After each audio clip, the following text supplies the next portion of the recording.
अस्सलाम वालेकुम वरहमतुल्लाहि वबरकात औज़ु बिल्लाहि मिनश शैतानिर रजीम बिस्मिल्लाहिर रहमानिर रहीम।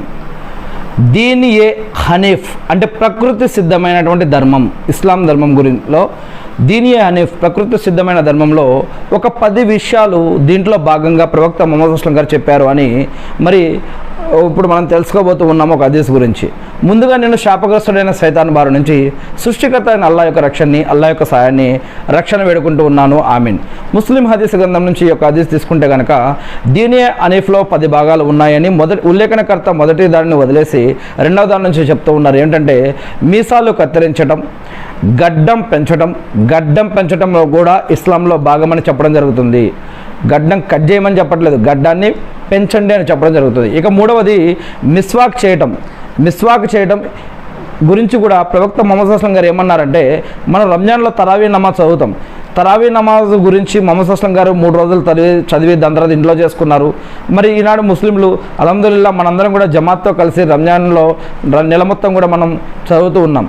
కానీ మరి మిస్వాక్ విషయంలో కూడా ప్రవక్త ముహమ్మద్ అస్లం గారు భయపడ్డారు. ఎందుకంటే ఈ యొక్క మిస్వాక్ని కనుక ఫరజ్గా విధిస్తే మరి ఈ యొక్క సమాజం పాటిస్తుందో లేదో అని చెప్పడం జరిగింది.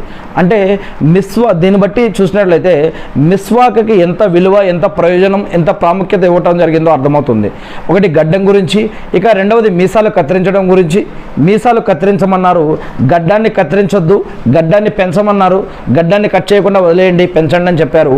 ఇక మూడో విషయం మిస్వాక్ అంటే పళ్ళు తోమటం, నోరు గడగడం, పరిశుభ్రంగా ఉంచుకోవటం. ఇక ముక్కులోకి నీళ్లు ఎక్కించి ముక్కుని పరిశుభ్రంగా ఉంచాలి, ముక్కును కూడా పరిశుభ్రంగా ఉంచుకోవాలని చెప్పడం జరిగింది. ఇక ఐదవది గోళ్ళు కత్తిరించడం. గోళ్ళు కూడా చాలామంది గోళ్ళు పొడవుగా అందంగా పెంచుకోవడానికి ప్రయత్నిస్తారు, కానీ ఇక్కడ మనకి ఇస్లాంలో గోళ్ళు కత్తిరించుకోవాలని చెప్పడం జరిగింది.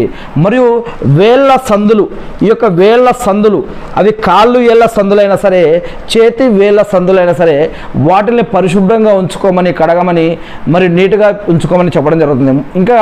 ఇక ఏడవది మన యొక్క చంకల్లో ఏవైతే ఎంట్రుకలు ఉంటాయో లేదా బొడ్డు కింద చెడ్డీలో ఏవైతే ఎంట్రుకలు ఉంటాయో వాటిని కూడా మీరు తొలగించుకోండి, వాటిని కూడా మీరు తీసివేయండి అని ప్రవక్త ముహమ్మద్ అస్లం గారు చెప్పారు.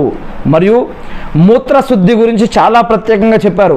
ఎవరైనా ఒక వ్యక్తి టాయిలెట్కి వెళ్తే వారు ఖచ్చితంగా దాన్ని పరిశుభ్రపరచుకోవాలి.